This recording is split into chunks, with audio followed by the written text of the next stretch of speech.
Perfect. Okay. Thank you so much, everyone that's here. Thank you so much for joining me. So we could do this. Hold on one second. Okay. There's like so many. Okay. Just have to go back to this. Okay. So thank you so much for being here with me so we could do this learning together. And as we said, it's going to be Bezrat Hashem in loving memory of Parvane Rivka Bat Rachamim, and also for my mother-in-law, Violet Bat Nisan. And my husband said when people pass away, the best way that we could impact and give credit to their name is by us doing the learning that we do and doing mitzvot in their name. That's how they get the elevation that they need, because when the soul leaves this world, they no longer need physical things. What affects them is spiritual things. So, Bezrat Hashem, the learning should be of zechut for them to have continued elevation. So, tonight I wanted to do a talk, especially regarding Rosh Chodesh Adar. Adar is a very significant month. As we know, the story of Purim happened in Adar. The miracle of Purim happened in Adar, and it was supposed to be a month full of sadness. And Baruch Hashem, God did a huge miracle for us, and it turned into a month of celebration. One of the things that's very interesting that my husband said is that when people do this custom of like Nishmat Kol Chai, where they like write a letter and ask Hashem for help, Yeshua, for something that they need, and they say, dear God, if my tefillah comes true, I am going to give a seudah and say the prayer of Nishmat Kol Chai, which is a prayer that we say on Shabbat. You could find it in the Sidurim. And it's a prayer of praising God. So my husband said the original source of this came from Queen Esther, because as soon as Queen Esther found out that what the decree was going to happen, the first thing she did, she pleaded to God and asked God for help. And after the Yeshua and the redemption happened, she gave the Seudah. And what I want you guys to understand is that this is a custom of more than 2,000 years ago, because the second Beit HaMikdash got destroyed 2,000 years ago. And the story of Purim was between the first and the second Beit HaMikdash, because when the first Beit HaMikdash took place, Jews went into Iran. And after the story with Purim, the king of Iran helped the Jews to come back to Israel to build the second Beit HaMikdash. So the story of Purim that we're going to be celebrating in Adar is more than 2,000 years ago from our current year. So it's just so fascinating. And it shows us the power of prayer when you have emunah in God, when you have faith in God. So now let's go back to the month of Adar and happiness. So there's a lot of saying that says people who are extra happy in the month of Adar, God is going to increase their happiness. God is going to bring more happiness for them. And you keep hearing about this happiness. So when you look at it from the Western American mentality, it's our constitutional right, the pursuit of happiness. I have a right to be happy, as if like the world owes me happiness. Whereas Judaism and the Torah and God comes and tells you, you have a mitzvah of being happy. So something doesn't make sense. Does happiness happen to me, or do I become happy? Because they're two different viewpoints of the same concept. Is happiness something that you bring for me, or is happiness something that comes from within me? Do you bring it to me, or it's within me, right? So God would never give us an obligation that we are not able to do. God would never tell you to do something that's not within your capabilities and abilities. So if God tells you you have the commandment of being happy, basimcha, that means we technically can create that from within us. Am I going fast? Are we able to follow what I'm saying? Thumbs up, thumbs down. Yes, totally. Okay, perfect. So thank you, perfect. So now let's think about this. So God comes and tells us, be happy, right? What do you mean? Happiness is not a drink. Like, how do I be happy, right? So one thing that I want to also take apart is this concept of simcha, like mitzvah gedola lihot besimcha tamid. It's a great mitzvah to be besimcha all the time. And then you have in the book of Pirkei Avot that says Misha Oshir, who is the rich one? Besameach bechelko, the one that's happy with their might. And David Hamelech has a part in the Tehillim that says that people that are straight, they are besimcha. When a situation happens, they face it at a straight value, they are happy. So does simcha really mean happy, or does it mean contentment? Because when we think about the word happy, right? If you ask me, when I think of the word happy, I think about my brown sugar latte at Starbucks. That makes me happy. A new scarf or clothing, that makes me happy. A trip that I'm going to be planning, that makes me happy. But is that the happiness God is talking about? Or is it a deeper level, right? Those happiness that I shared with you earlier, the minute I get it, the minute I eat it, the minute I use it, after a few minutes, guess what? The happiness is gone. I'm thinking about my next cup of coffee, when I'm going to have it, my next clothing that I'm going to get. When am I going to get that, right? So the happiness that the Torah is talking about, it's a much deeper level, and it's more from the state of contentment. So it's another level which is different than the simcha and the happiness that we think about when we think about things that gives us pleasure. Things that gives us pleasure, things that gives us enjoyment, when we use it and it's finished, we forget about it, right? We can't wait for the next hit. We can't wait for the next excitement. So that is not the happiness that the Torah and God is talking about.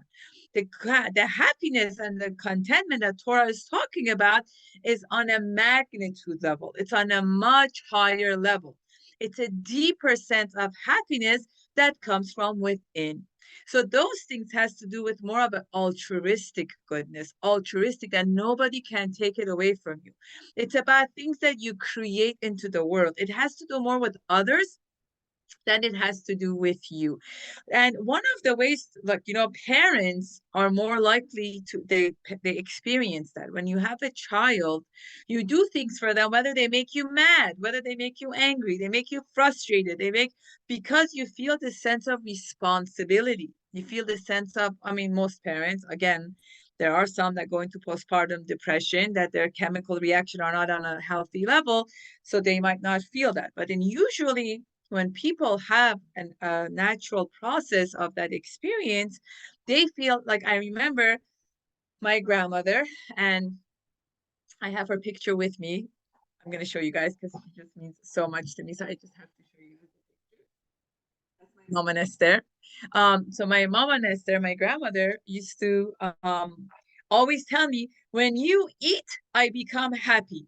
And when I was single, I couldn't really understand. When I eat, you become happy. Or she would say, when you're sitting in front of me and you're eating the food, it makes me feel full. I'm like, what? What does me eating have to make? So as I got older and I got married and I had kids, I realized it's that deeper level of connection.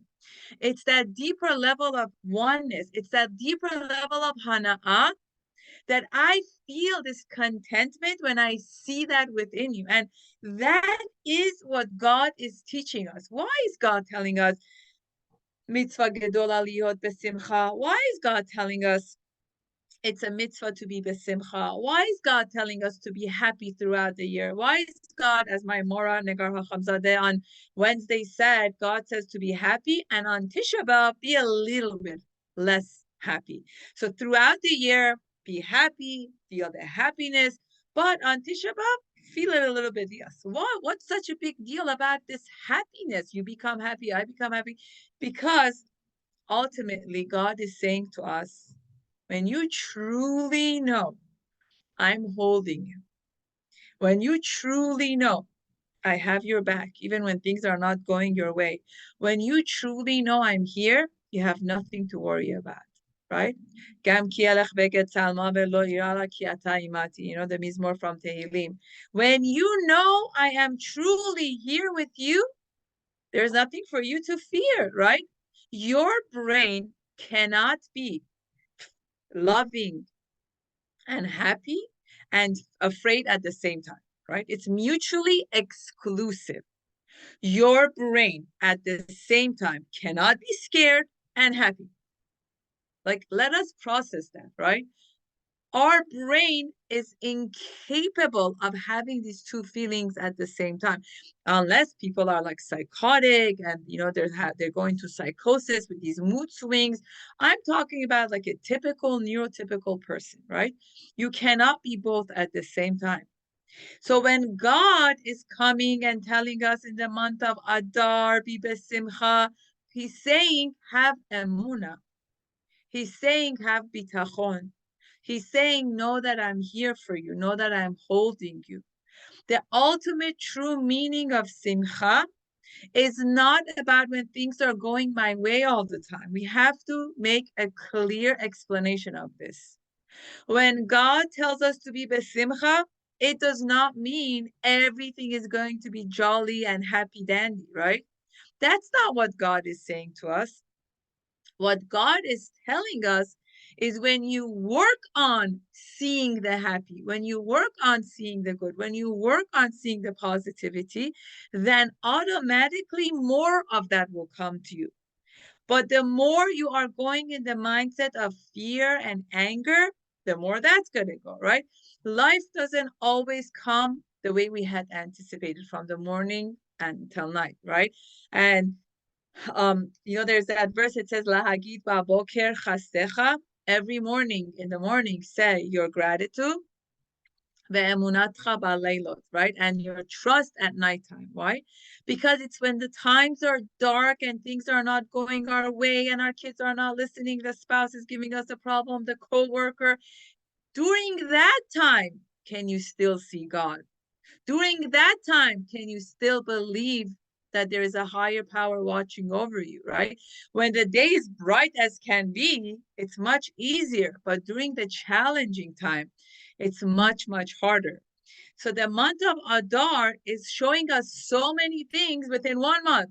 We're about to die, they're about to kill us, and then Queen Esther comes, and then Queen Esther saves the day. Like within 1 month, we go through all of these emotional feelings: despair, loneliness, anxiety, isolation, fear, death, within 1 month of Adar.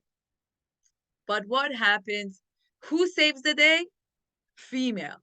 Who? Queen Esther. When Mordechai doesn't know, what did Achashverosh do? Killed his wife because he didn't do based on the command he gave her. What did Mordechai do? Went to the Queen Esther to come save the day. Look at the symbolism of the feminine energy and the koach that Hashem is showing to us, right? There's a repetition of this about the koach and the bina and the knowledge of a woman. And when Mordechai comes to her, obviously she's scared, right? But she says to her, if Mordechai believes there is something I can do and I can save the day, I am going to go out there and save the day. And every day when we wake up in the morning, we have to tell ourselves, what would Queen Esther do if she was in my place, right? No, I don't care about Vashti. I don't care about this. I tap into that Queen Esther energy within myself. What would Queen Esther do if she was in my place? How would she react to this situation? It's messages like that that will make us have that shift of looking at the same situation in a different perspective. The scenario could be the exact same scenario, but our perception of that same scenario changes our mindset. And I was saying in one of my videos earlier today, what we have to take into consideration and understand that children that are brought into homes that are more challenging, that are more like, let's say, they were more traumatic and they went through more of a challenging time. those children will have a much, much harder time expressing this gratitude and space of goodness, because from the time they were young, they got used to being hypervigilant, nervous, anxious. In the past, people used to think trauma happens if you saw your parents die in front of you, chas v'shalom, if they were in an accident, an earthquake happened, a divorce happened without the kids understanding, immigration, right? In a very on a very scary way. But now a lot of the new research that's coming out, and the neuroscience, and all this research that's going on with the MRI and this and that, they're saying, wait a minute, right? Trauma doesn't have to be traumatic to everyone else. Trauma has to do with that. How did that individual take in the situation and how their body held on to it? The psychiatrist, Dr. Van de Kolff, you could look up Daniel Siegel, and all of these amazing researchers, Peter Levine, all of these people now are saying trauma does not have to be what I just shared earlier. Trauma can also just be an argument that the child might have witnessed between the parents, or an emotional neglect. All of these things, based on the temperament and the attitude of that child, could have become a traumatic experience that their body is holding on to. And guess what?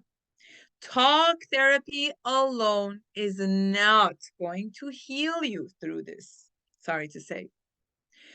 Talk therapy alone is wonderful, but it deals with the intellectual psychological processing. What you need is somatic and that sensation through the body to release it, to be able to be more connected with your body. So if your temperament and growing up as a child was more into that traumatic situation, your body on normal basis is more functioning on anxiety and stress mode versus calm and relaxed, right? So how do we do that? How do we make the shift? That's when Rosh Chodesh Adar is teaching us a big lesson. It's about practicing, practicing, practicing. It's about doing mindfulness, yoga, prayers, gathering with other safe friends and people that you're comfortable with, trying to, especially people who've gone through what you've gone through, those are usually the best of the best, that they are the ones that can hear you out in a comfortable setting for you to process it. So when Rosh Chodesh Adar comes and tells us it's a mitzvah for us to be happy, we have to sit down and think, do I have a file for that? Do I even know what happy feels like? Do I know what loving feels like? Do I know what safe feels like? Do I know what calm feels like? You might think I'm crazy for saying these things, but I mean it. Some people don't really know what that feels like in their body. Some people don't even know what it feels like to be mad and tell someone, I feel mad about what you said to me. I feel scared. I feel nervous. I feel this. I feel that, because there was just no space for it growing up as a child, right? So happy is one of the many feelings, but there are also other feelings that we experience throughout the day. God is telling us our go-to feeling should always be happy, meaning when we're at our relaxed stage, it should be happy, it should be contentment. Our baseline shouldn't be angry, resentment, mad, jealousy. Our baseline should be contentment. And how I'm going to get to that is practice, practice, practice. It is much easier said than done. Disclosure. I'm not happy all the time. I have a lot of different emotions that goes for me, but I try to aim for creating that contentment with myself within different options and opportunities. And when we make other people responsible for our happiness, that's when all the problem starts. When we tell our children from a young age, don't do this, wait till you get married. Don't do that, wait for your spouse to do this. But we are constantly creating this mythology of waiting for that person to come and do that to you. Instead, we need to find ways to empower our children. It can even be simple things. You're sitting next to your child, you're putting your hands on their arm, you're like sitting there. You tell them, do you like what that feels like? Is it comfortable for you? You want me to do it more softer or slower? Right then, you help them to create a connection with their body, right? Or when you speak to them, you say, are you comfortable with my tone of voice? You want me to say it faster or slower? You allow them to verbalize what feels comfortable to their ears. When it comes to food, asking them about which food smells good, better for you, which smell do you enjoy, or you go to the store to buy milk. You ask them which flour smells good to your nose, which color do you like. You are activating their sensations by creating a safe environment for them to share and express themselves. And that right there creates connection and releases serotonin in the brain. Serotonin is the happy chemicals. Serotonin gets produced when you have a conversation with a good friend, when you give a hug to when you give a hug to your children, your sister, you're in a loving environment, you create serotonin.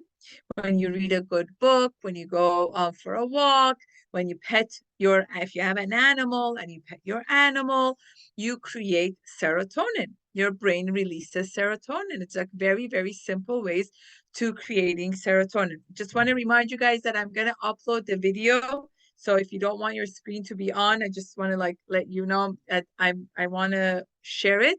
So if it's okay with you, cool. I just want to let you know.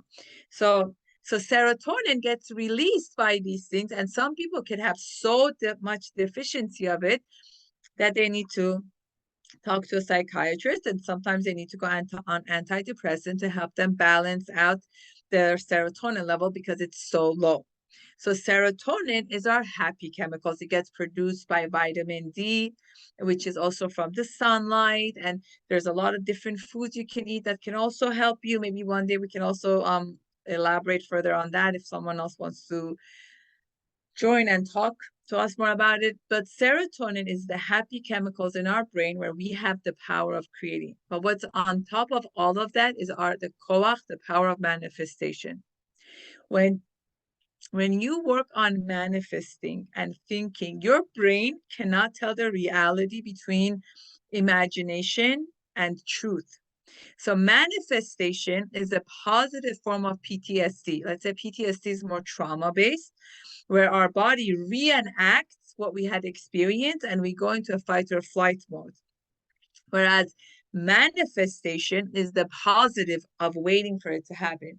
I manifested tonight about so badly wanting to do a Shiur Torah, learning with other people. My kids all had their own moods. I said, what if I can't get out of the house? And I said, you know what? If it comes down to it, we'll just do it on Zoom. And one of my good friends, Ronit, said, are you going to do the Zoom? And I'm like, you see, I sent it into the universe. Ronit messaged me. My Michaela said I could come. And it was, whoa, it's pumped me up already, got me excited. And I'm like, I'm good to go. So sometimes we get so obsessed over what we cannot do that guess what? We shut the door on all the things we could have done. We get so used to being a victim and functioning out of our fear, anger, and anxiety that we don't even let our other part of our brain, which is the frontal lobe and the executive functioning, to get activated because we are so busy being in a survival mode. So what Adar and Hashem is teaching us is take it easy. I'm here. I got you. If within a month, all of these beautiful things happen, imagine what Hashem can do for me. Hashem is the same Hashem that he helped us to come out of Mitzrayim.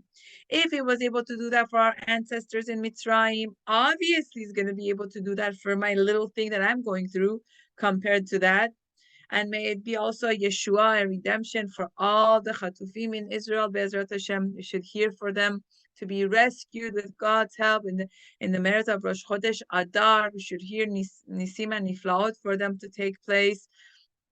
I have continued to wear my IDF green because it pains me so much with what's happening, and we're just continuously praying and hoping for them to hear good news. And I said, oh, very nice. I wouldn't miss this. So Be'ezrat Hashem, we have to do what we can to be able to feel the discomfort of what other people in our lives are going through. This is a part of being part of a nation. That life is not just about me and about my comfort. It's about how can I show up and step in for other people. And when we are going through challenges in our life, how can I create this spot? Okay, my challenge is right here. Like I said, the ice cube, the ice holder. My challenge is right here. But again, I have like 20 other spots of other things in my life. Instead of me zoning into my challenge, what if I put that challenge right there and I get back to it after I finish these other things that I can do? And I always say when, Americans say when God shuts one door, he opens another, or they say there's like a light at the end of the tunnel. I always say that tunnel will be there only if you keep moving. You see the light at the end of the tunnel. God opens up another door as long as you're willing to stand up and try another door. If you keep trying the same door, then you know what? There's a problem because that door didn't open up. So what are you doing trying to open the same door? What if you look for other options? One of my friends that joined earlier, she said, "Oh, I really love how you speak." And I said to her, "Oh, I'm so happy that you do." And me and her have like very deep meditation and mystical talks. And I said to her, and happiness happens when you stop obsessing over ones that might not be interested to listen to you, and you focus and you make the best of the ones that do. And we need to realize nobody owes us. We don't own and we cannot control humans in our life. That's including our spouse, our children, our sibling. People are not territories that you can own them. Just because this child is my child doesn't mean they owe me to listen to me, listen to my excitement, listen to my story. I don't own her. God gave me the zechut and the privilege of having children. God gave me the mitzvah of raising them with my husband with happiness and health, but we don't own them. They are our children, but we don't own them. When we become unhappy, it's because of our unrealistic expectation that we think we own the people in our life, which is our spouse and our children usually.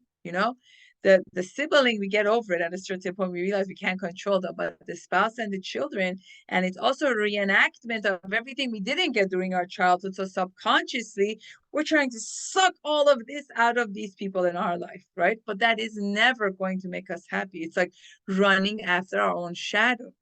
True happiness comes from what Hashem is teaching us from the month of Adar. Within you, it's inside of you. Stop looking for it there and there and there because you'll never achieve it. You'll be running around like a dog chasing their tail, right? And when you get to a place where you're able to comfort yourself, hold yourself, respect yourself, be in tune with your emotions, and stop making other people responsible for it, that's when the true contentment and the healing comes from. When I have acceptance that God has given me everything I need right now, is it here, right? It might logically not make sense, but what I need, God has given me. If I believe in and I have trust and emunah in God, that's what I believe in. One of my friends saw our website today, for our nonprofit, and she was saying, "Wow, it's so nice." And I was thinking to myself, during the most challenging time of our life, and when we were married and we didn't have kids yet, and it was so challenging. That's when we started that nonprofit, and then we started another nonprofit. During another situation. But those were the other doors we looked on opening when that plan we had then didn't work out. And that is a true understanding of what true happiness and contentment and the month of Adar is teaching us. When God tells you you have a mitzvah of being happy, that's what it means. Happiness is when I'm able to look through my trail mix bag and find the M&Ms. Everything in life has the M&M, but you must give yourself the chance to look for it. And remember that all the M&Ms might not look exactly the same, but they're there. There's a reason why God gave us what he gave us. And life is all about having that sense of belonging and safety. I just did a video earlier today on a meditation that's like really nice. You should check it out under Natalie June, Nataliejon. And the more you get your mind into calming down and going into a safe place and a loving place, the less you'll be reactive and let things trigger you. And that's when the healing starts.